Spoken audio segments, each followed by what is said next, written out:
right.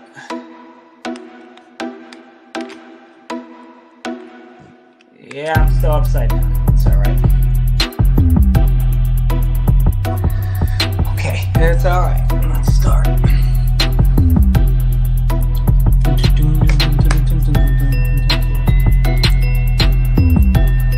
Hi, Chi-Chi.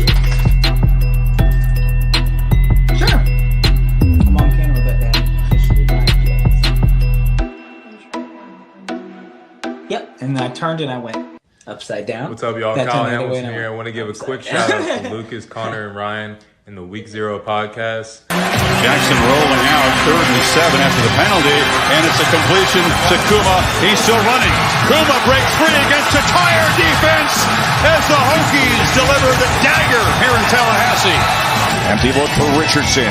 Oh, that is danger! Oh my! Keedron Smith cuts inside, and he's gonna pick six it in the swamp. Cat scratch fever Smith. DJ is picked off, intercepted again by Benjamin Morrison. Here goes Morrison down the sideline. Can he go? Yes, he can. Touchdown, pick six, Benjamin Morrison. Nix drops back underneath. Touchdown, Ducks. Wow. Chase Pelham.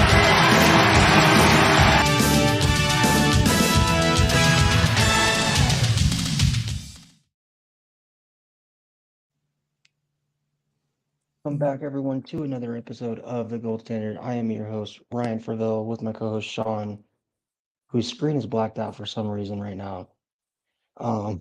There we go. So anyway, Sean, another great week in Notre Dame football, 2-0, heading into a matchup with the Wolfpack of NC State. Anyway, Sean, how have you been, man? Good, man. Sorry, I had to retweet and send to our group chat in the Twitter. You know what I'm talking about. But yeah, I'm doing great. It was a great victory, which I'm excited to talk about when we get there. And we got a great week of football coming up. NFL is starting. Broncos are gonna lose, and we're gonna watch some great college football this weekend. Hopefully, better than this past weekend. So, how about you? How you doing?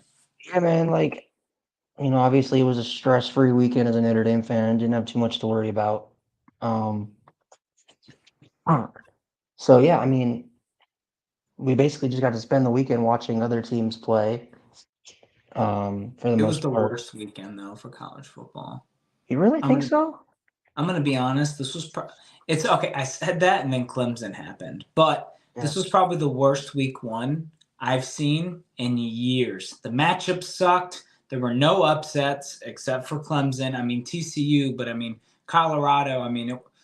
Yes, it was a big upset, but a lot of people picked Colorado, right? So, well, I guess Baylor lost to Texas. Baylor State by a couple unranked, though. scores. Yeah. I wanted to see some big, like Washington lose to Boise State, stuff like that. That's what I was hoping for and thought would happen. But then Clemson lost to Duke, which was great to see, which we'll talk about too because it impacts our schedule. But this week, I think is where it's going to happen. Texas Tech and Oregon. I think Texas Tech could win that game.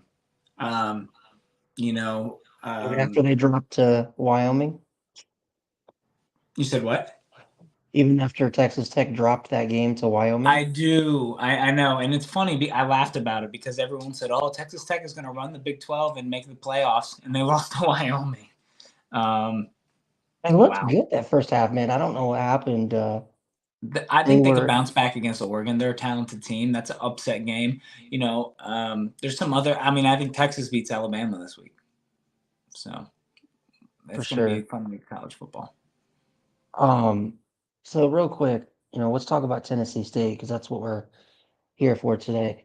Not too much recruiting news, updates on that yet. So it's been kind of quiet in the world of Notre Dame recruiting. So, I think we're expecting Gerby Lambert to commit tomorrow because he's supposed to commit before his senior season starts, and his first game is tomorrow night. So I'm assuming it's going to be tomorrow. Well, he If not better. That'd later be great. tonight. But overall, I mean, you got Tennessee State to talk about. So Sean, I'll pull up the film. What did you think about the Irish's performance against Tennessee State, an FCS opponent? At first, I was a little frustrated. They were able to move the ball a bit, which was expected. We just came off playing an option offense. But Sam Hartman continues to score on the first drive of the game. Nice to see Jeremiah Love with a first career touchdown run. Big juke there. It was great to see, especially after seeing Dylan Edwards get 4 touchdowns. I think we all needed to see him get a touchdown after that. But defense, I'd say after the fumble, when they kicked the field goal and we fumbled on the kickoff, I was like, no. Like, I knew we weren't losing, but I was like, come on. Like, come on. That was really targeting, though, and it's ridiculous that they called targeting on Carter when they didn't Oh, call the it knee. targeting on the hit on Ford. But I was very impressed. They finished the game. They did exactly what I wanted to do. They looked dominant on special teams, block and kick. They looked good on defense. And I wanted to see in the second half backups. And Jelly came right in the third quarter. He looked impressive. He broke out of a tackle, dumped it to the running back for a touchdown. I still don't know how I feel about Angeli. It made me more confident in him, but is he the future? I mean, we'll continue to find out. But seeing all these freshmen play in the fourth quarter and some of the underclassmen like Joshua Burnham, seeing Oz or Sneed, and then seeing drawing a blank, Brendan Vernon play, looking all good. It was great to see. What did you like what you saw? Sure. Yeah, I liked everything I saw with the exception of the first quarter. Yeah. I don't know why, but that first quarter, and obviously besides the first offensive drive and the blocked kick, it kind of gave me Marshall vibes. Like just in terms of like, and even Marcus Freeman admitted in his post game that the team came out and just looked like this is Tennessee State. We don't have to try. And I think it was good for them to have that, opening kickoff, or not opening kickoff, but the kickoff fumble, because it seemed like it snapped the defense into like, okay, well, yeah, like we can't mess around. Yeah. Like I think it woke them up a little bit, but it concerns me a little bit because you did have what happened against Marshall and Stanford last year, and you come back this year against another inferior opponent and you sleepwalk again I over will say 3 Hartman defensive seemed quarters. to be the only one not. I mean, Yeah. that scared me, that play, by the way. I was like, please don't get hurt. Please don't get hurt, baby. Oh, Please, could you please, please. imagine if he would have got hurt on that play? I was so nervous. But Hartman, I mean, I don't see it being. He just seems like he can control the game with the snap of his hand or fingers. Mhm. But I know exactly what you mean. Like the first quarter was sloppy, offensively and defensively. And I was wrong throughout the whole game. I was like, first interception going to be a linebacker. First interception going to be a linebacker, like we talked about last week. And it was the safety, Ramon Henderson, which hopefully he can get a start over DJ Brown. But Dude, I don't know if you saw, but Ramona Henderson is PFF came out with their highest graded safeties through to, well, 1 week, but technically 2 weeks of college football. And he is number 4. On their list, he's the number 4 ranked safety in college football through, and there's 1 game, but 2 games for Notre Dame. He got graded out at 90.4. yeah, and I mean, we have a great safety I was really nervous about, but with Harper playing nickel, DJ Brown, Xavier Watts, I was very impressed. Very impressed with Tyree in the slot. That touchdown there. I mean, he's looking good. He's looking good in the slot. For sure. And I just, like I said, I think the game was, I like that we got to see Angeli. I like that we got to see a lot of the backups, but Freeman has to do something to where these guys don't. I know it's hard, and I know that's one of the most hardest things to do in college football, is get a group of 18 to 22-year-olds to have the same level of excitement for every single game. But you just got to. You got to find a way as a coach. Because I'll tell you right now, if they play like they just did defensively in the first quarter against NC State, NC State is good enough to make you pay. Tennessee State is not. Yeah. But that's the difference. Yeah. I mean, NC State looked bad too, so it's going to be interesting to see. I mean, I think that I've said for weeks NC State worried me, but we also have to think too, hey, at least we weren't Clemson. At least we didn't get 2 field goals blocked, have a 4th and goal get stuffed, fumble twice in the red zone under the 10-yard line. Those are crazy mistakes. Like, they could have won by 2-3 scores if they capitalized. Like, they just, I mean, at least that's what I'm going to say is at least we didn't play Duke then, I guess. Which I think I'm a little more nervous. Actually, at the beginning of the year, people asked me, what's one team that will start the year unranked and finish the year ranked? I said Duke. So I'm more nervous about NC State than I am Duke. But I mean, I'm not to say I'm not nervous about Duke. Makes me a little unnervous about Clemson now. What if they go in a slump? That kind of makes me like, oh, if we beat Ohio State and USC, we can win out. Yeah, man. I mean, and I wanted to ask you because we had just kind of missed it, but let me find that play.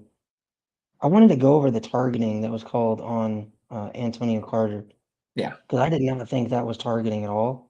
I think it's coming up here. We just saw it a few minutes ago. I do think the forward play was targeting. Oh, here we go. It's he went for the shoulder. Would I call it targeting? No, but he did lead with the crown of his helmet, so I get the call. I'm just happy that happened in the first half and not the second half, right? Because now he can play against NC State instead of missing the first half. I was mad at the call, so I mean, I overall I thought it was like the one on Devin Ford. To me, it's like if that's not going to be targeting, then definitely the one that was on Antonio Carter is not targeting. Like if you look at it, like this is like slow-mo. He hits him with his shoulder. Like that's not the definition of targeting. Meanwhile, Devin Ford got absolutely walloped, and nobody says anything about that. And I didn't, like I said, it didn't overall change the outcome of the game, but I mean, it definitely. But I don't know. I don't know. I don't fully agree with the call. I will say, Mitchell Evans on that 2-minute drill. What'd you think? Yeah, man. We're gonna have it up here now. That 2-minute drill. Or 48-second drill. Somebody asked that on Twitter. Like, when's the last time you've watched a Notre Dame offense with 40 seconds left in the second half, not just and you're like confident that it's going to be a touchdown drive? Like, when's the last time that we've had an offense like that? Oh, I mean, it's because we got Sam Hartman. Let me show you how good he is at calling plays for Steve Angeli. Ready? He said, what did he do? He said, right? That's what he did, Ryan? Yep. Yep. Oh, I loved it. I mean, it's insane. I was super proud of them, super excited to see how they played. Like I said, I don't know how I feel about Angeli yet. Is he just going to be another Drew Pine? Is he going to be another? But maybe Gino can train him differently than Reese trained the others. I mean, I will say, and I do want to bring this up, LSU, Florida State. I know we're talking about Notre Dame right now, but I think this is relevant for Notre Dame. For a while, like I was like, of course I think we could win a championship. This and that, we'll win. But even I was like, I mean, maybe it's just Notre Dame, right? When it came to the big games. After seeing Brian Kelly at LSU, I think it's Brian Kelly. All right. Yeah. And his since starting at LSU last year and this first game against FSU, his last 5 games, let's say, 4 of them have been losses, 3 by 20-plus points, 1 by 15-plus points. He's been blown out. He hasn't prepared. The quarterback looks rattled. He's not prepared. The team doesn't look good. I mean, the defense was terrible. I mean, it looked like I was watching Notre Dame a bit, to be honest. So that changes things for me. Because, I mean, even the Fiesta Bowl with Freeman, when they blew that game, it was still a lot of Brian Kelly players. And we still do have some Kelly players, don't get me wrong, but now we're starting to get into the Freeman cream of the crop. And I don't know. I mean, I'm thinking, I mean, if we can make a New Year's Six Bowl, I don't think we're choking with this team. Oh, yeah. I mean, I think Angeli looks good personally. And that throw that we just showed a couple minutes ago of him stepping aside, looking like Patrick Mahomes for a second, that was like, you know what it kind of reminded me of? Like Ian Book. So a little extent, like the getting out of the pocket and hitting a guy. It's hilarious though, because after that game, I guess Steve Angeli now has a nickname with the team. They call him Check Down Steve because both of his passing touchdowns came on check downs. So they were calling him Check Down Steve during the game Saturday. Yeah. I mean, that's why I'm not sure if I like him yet, because I just feel like if he played, he wouldn't throw the deep ball like Hartman. He would just check it down all the time. Hey, man, he got a touchdown though. Yeah, the running back did all the work. I mean, he did good. I'm just saying, I just don't know if next year, if he starts against Texas A&M week 1, like. You think Kenny Minchie? I mean, we didn't see too much of Kenny Minchie. He's got 100% completion rate. I don't know what you're talking about. 100% career completion rate, 2 for 2, man. Come on. What do you see Kenny Minchie having the realistic shot at starting next year?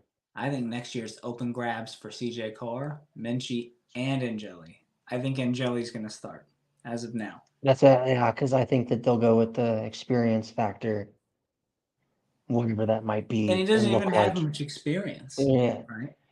You know what it kind of reminds me? It's not the same situation because we're in a lot better situation with the quarterback room, obviously more talent.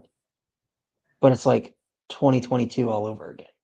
With Cone? A lot of, like, when Cone left, we had Buckner, Pine. Who was the other guy? Was it Brandon Peters? No, we had Ron Powell, right? Ron Powell, and there was some other guy that transferred to because he had he got. Oh yes. You know what I'm talking about? Number 7. Exactly who you're talking about. He barely played though. Oh my gosh. He was a 4-star recruit too, and yeah. He just never played. But we got a question from Irish Benjamin, our boys over at the Two Irish Brothers show. Do you guys think that Notre Dame has been being a little predictable on purpose in these first 2 games, since they were easy opponents, saving the meat and potatoes for Ohio State, Clemson, and SC? Question, Irish Benjamin. Don't forget Duke on there. Yeah, don't forget Duke. Yeah, I don't think they've been predictable at all. We've barely gotten to see their defense, right? They played a run-heavy team in Navy. They played heavily against the run. Now they played an FCS team on defense, offensively too. I think that this is just the tip of the iceberg, right? We see the iceberg, but underneath the water, there's so much more. Not even close to even seeing the potential of this team offensively and defensively, especially on offense. We've seen how they rotate the running backs. I think that's been a little bit of a predictable purpose. I think now Jerron Payne cemented himself as the RB2. But offense, when it comes to play calling, I mean, we threw to the tight end on that 2-minute drill, but the whole game we didn't. Now what if we want to target the tight end, receivers, etc.? It's saving the meat and potatoes, and I think you're going to see more of the meat and potatoes this weekend against NC State. I think they're going to open it up a little bit to prepare for Ohio State. What do you think, Ryan? I kind of think this comment comes from, Ryan Day. I'm sure you tuned into that Ohio State Indiana game. That was one of the most horrendous games I think I've ever watched in college football, in terms of the lack of offense. And that, like, Ohio State scored 23 points, but they really didn't score 23 points. If that makes sense. Like, they were on the struggle bus to get to 17 for 3 quarters. Okay. So me personally, I think this is kind of because, Ryan Day after that game kind of gave an explanation that they were like running a very vanilla offense. They didn't want to show anything. They wanted to see what they had in both quarterbacks. But yeah, like, what do you think about that, Sean? Yeah, offensive line looked terrible. It's the quarterback play was his first start against a Big Ten school. I'm not going to hold him much against that, right? Yes, the quarterback play didn't look good. They looked decent on the ground. The offensive line didn't look good. Defensively, they look decent. I can find defensively, but can they start Partman? Green jerseys at Notre Dame. Can they stop? I mean, can our defensive line's better than Indiana's, right? Yeah, and Indiana also doesn't have much of an offense. So imagine a team with an offense, because they had field goals because they were getting good field position. And I mean, they got 3 weeks to prepare for us. Like, after this, it's Central Michigan for us, and they got 2 small schools to play. So they have like 2 really small schools to prepare for Notre Dame. I am telling you, right, if they come out on offense like they did against Indiana, against Western Kentucky, I think, like, I know people will laugh at that, but I think that game is something to watch, because Western Kentucky had, if people don't remember, they returned the nation's leading touchdown pass leader and passing yards leader at quarterback in Austin Reed. Their offense was the number 1 offense in college football last year. We need Ohio State to win. We need them to win. We do. I mean, yes, it's all about going undefeated, but if we did lose, I mean, we need these big marquee games. As much as I was as happy as I was to see Clemson lose and have another ranked team on our schedule, we need Ohio State to win. I mean, having a top 10 matchup in South, which we didn't say. I mean, Notre Dame's ranked in top 10 now, for y'all who didn't know. Yeah. No number. Yep. Top 10 matchup in South Bend for USC and Ohio State's big. Because now when we go at Clemson, a lot of people think Clemson shouldn't be ranked. That's fucking ridiculous. I don't give a fuck who you are. Oh, Clemson shouldn't be ranked. They're still a top 25 team in the country. 25, I think anywhere from 20 to 25 is a good spot for them after losing to unranked Duke. LSU's in a good spot too for their ranking, but why would they go all the way from 9 to unranked after 1 game? Well, if they lose another game, they're done. They should be unranked. Yeah. But like 1 game, it's like playing NCAA football 14. If I'm number 1 and I just lost to an unranked team, I'm falling to like 15, 18. Yeah, I'm not going to go all the way unranked, right? But, I think that Ohio State's going to have trouble with Notre Dame. USC's the big one that worries me. And I'm so glad to be going to that game. So I'll be there as well. So next up, we got our NC State preview. So this will be the battle of the transfer quarterbacks. Vernon Armstrong, obviously coming over from Virginia, reunites with his offensive coordinator, who he had his best statistical year with back in 2021. So Robert and I in that offense, they played UConn last week. So they've had a couple extra days. They played on a Thursday, so they've had a couple extra days to prepare for Notre Dame. Um, well, to say the least, they did not look that impressive against UConn. If I could pull up the stats here, UConn absolutely dominated in terms of the run game. Yeah. And if we're being honest, if NC State plays like this against Notre Dame, they will have a tough time on their hands. This does remind me a bit of North Carolina we played a year or 2 years ago. I was nervous about playing North Carolina, and it was at North Carolina and Drake May, and I thought it'd be a close game that we could even lose. And I mean, we won by 20 points, something like that. So, like I said this for the last few weeks, even before the season started. This game made me really nervous. Before Ohio State, at NC State, at NC State's known for upsets, Florida State, Clemson, etc.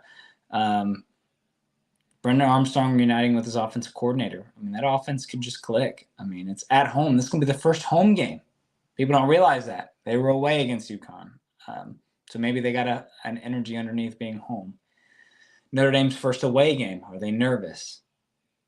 Right. So, yeah, man, how did you take it? Because I was looking at the stats, and if you look in the right column, I watched this whole game.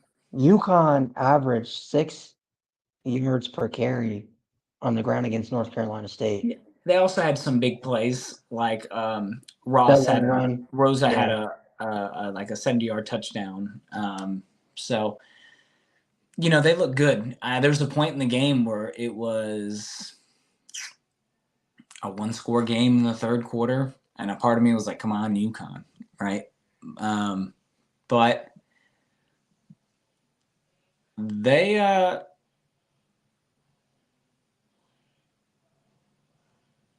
yes. Thanks. Sorry it took me such a long time to read that.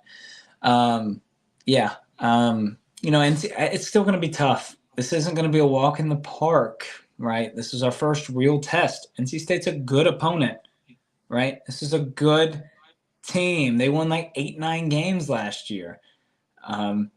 So what if they don't have the talent Notre Dame does? Does Duke have the talent Clemson does? Right? So any team could be anyone any given day. I do think Notre Dame wins, and I think this is a one-score 10-point win. If I had to pick a score prediction for this game, it would be 34-24. Yeah, I'm kind of I don't want to say that I think Notre Dame wins comfortably. However, I think they should.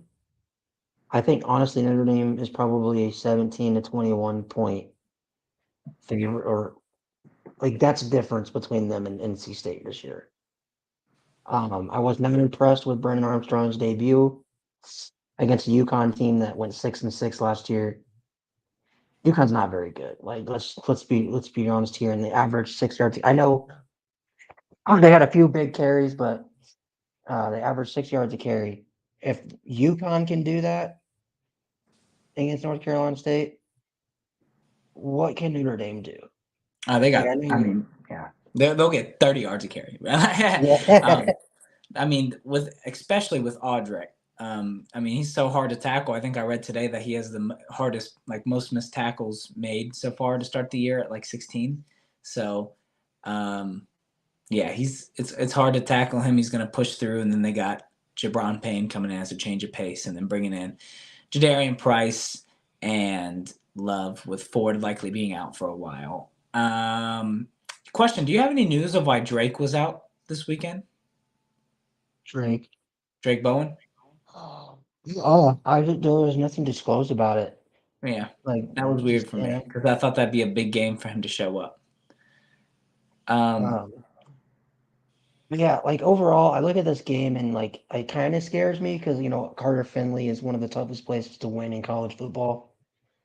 I would hope that Notre Dame would come into this game, on a mission, get this game over with, come out of NC State with a win, and focus on Central Michigan to prepare for Ohio State. But I mean, I'm probably going to go 35, 20, 24. I think that's a fair score. We got to get a field goal in there. Come on, give but- it to Schrader. Yeah, but I will say this: an interesting stat I just found out today. Sam Hartman in his career is 1-2 against NC State. NC State is one of only 2 schools that Sam Hartman has a losing record to Clemson when he starts. Yep. and NC State. Yep. Is there one more? Or is that it? That's it. Yeah, and we play both this year. But I mean, he's got talent around him, like a defensively to be able to stop NC State a few times to give Hartman the ball, and he's got more talented receivers and a talented offensive line. So he's gonna have more. I mean, it's a different situation. And Dave Doran, the head coach at NC State, mentioned that and said, "Well, we've had success against Sam Hartman before. We had success against Sam Hartman at Wake, and the slow mesh offense. This is a completely different offense, completely different team, and a completely different Sam Hartman." Yes. Do you think Sam Hartman, even if he doesn't win Heisman, let's say he goes to New York or wins the Maxwell or does something like that, he went from being maybe a 7th to 6th round pick last year to coming back to Notre Dame where he could be like a 5th to 3rd to 5th round pick? Can he pull a Joe Burrow, not the same stats, but have a type season to where he can propel himself as a 1st, 2nd round pick? Oh, for sure. If he plays well in a pro-style offense at Notre Dame, I don't see why he can't. Because I think the only reason he wasn't a draft pick this year was because of the gimmick offense. But his age, too. I mean, teams don't want another Brandon Whedon, right?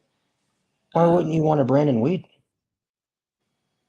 I wouldn't want to draft a 28-year-old quarterback with the 1st round pick and have 2-3 years of him, right?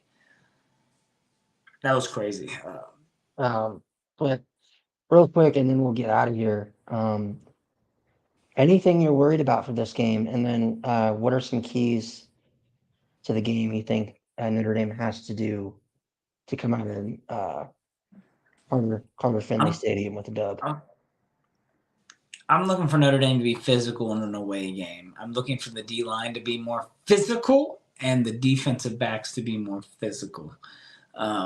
Not allowing catches, being tough, forcing those tough incompletions, forcing the quarterback to throw passes he doesn't want to, getting to the quarterback, getting some sacks, rotating the depth of Notre Dame to get some players some experience is what I want to see. And then offensively, I want to see Sam Hartman in a away game. I want to see if he gets rattled. He hasn't thrown a pick yet. Knock on wood. Hopefully he continues to shine. I want to see this offense under Sam Hartman in an away game in a tough environment. Sure. Do you think that we cut out using the 5 running back thing, the scheme in this game? We use 3. Maybe. Well, I mean, we're not obviously with Ford being hurt before, but I think Estime will get most of the carries. If it's close, and then Jabron Payne, I could see Price coming in for a few carries, but maybe Love for a carry or 2. But I see it mainly being Estime and Payne. Why wouldn't you give that run to Jeremiah after the game he had?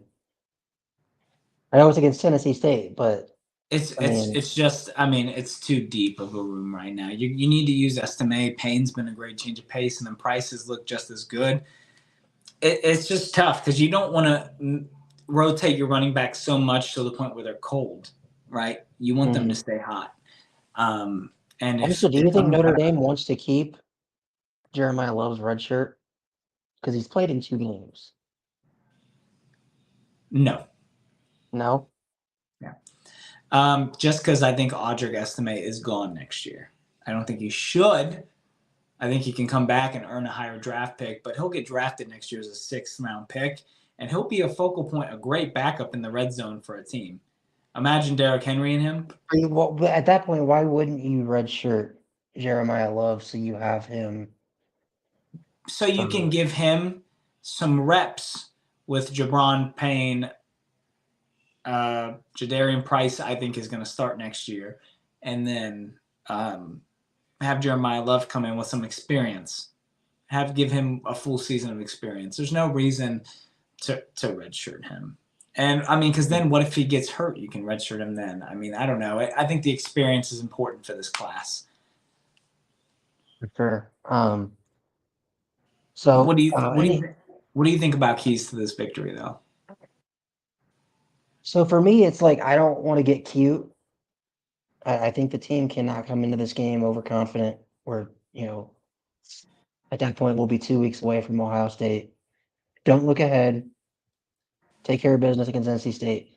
What worries me is that it's at NC State, but I think the thing that makes me feel a little bit better about it is it's not a night game at Carter Finley, which is different. Yes, it is. So I think that if I'm Notre Dame, I come into this game in the first couple drives, kind of like what you said. I'm pounding NC State with Audric Estime over and over and over, and then see if NC State can stop the run first. Just Audric Estime. Yeah, and then you put in Jabron Payne, and he goes up. Yep. Yeah, and then you put in Estime and just pound. It's like if I'm Notre Dame, if I can get the run game going early, and I know for a fact that I can get 6 yards of carry, 5 yards of carry, then that means I can control the pace of the game. I can take the momentum, because when you play on the road in a hostile environment like this, what is one of the biggest things you're taught? Suck the life out of that stadium early on. How do you do that? You either score early or you absolutely demoralize them by running down their throat the entire drive. Like what do you think about? I mean, because I don't want to come out here and like have Sam throw like airing it out, tons of times on the first drive. I'd like to see a healthy dose of Audric Estime. Yeah. Yeah, I'd like to see Estime run for a first down, and him get a few carries, and then Hartman a short pass, and then another short pass, and then Estime run it, and then a nice deep ball for a touchdown or something. Because let's be honest here, like, I don't think teams still fully respect Notre Dame's passing ability. Like, my understanding is that NC State's probably going to come into this game playing man-to-man press and stack the box. Yeah. Because teams are going to do that until Notre Dame proves that they can. Like, it's one thing to do it against Navy. It's one thing to do it against Tennessee State.